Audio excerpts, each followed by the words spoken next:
Morning বন্ধুরা। তো প্রত্যেক দিন সকালবেলা এত এত জামা কাপড় কেচে বন্ধুরা, জানো তো আমার খুব ঠান্ডা লেগে গেছে।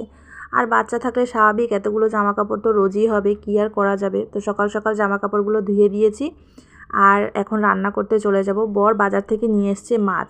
সে বলল যে আমার দেরি হয়ে যাচ্ছে, তুমি আমাকে 2 পিস মাছ ভেজে দাও, বাস আমি মাছ ভাজা নিয়ে চলে যাব।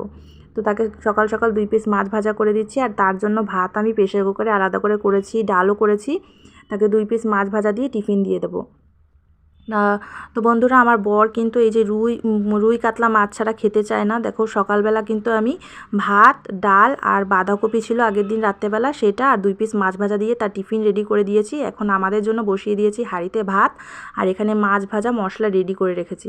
তো বন্ধুরা, মাছ প্রেমী কিন্তু আমাদের বাড়িতে কেউ না, শুধুমাত্র আমি একা ছাড়া কিন্তু আমাদের বাড়িতে মাছ কেউ পছন্দ করে না। আমার মেয়ে কিন্তু মাছ খেতে তো পছন্দ করে না, সাথে গন্ধও একদম পছন্দ করে না মাছের।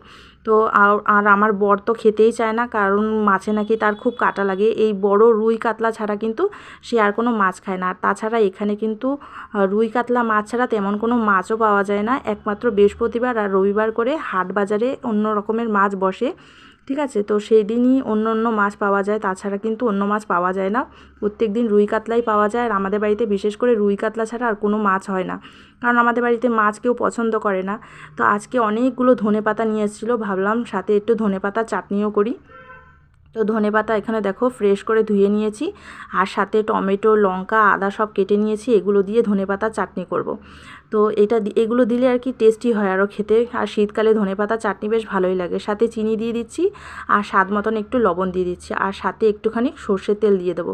সর্ষের তেল দিলে বন্ধুরা একটুখানি সেন্টটা আর কি ভালো হয়।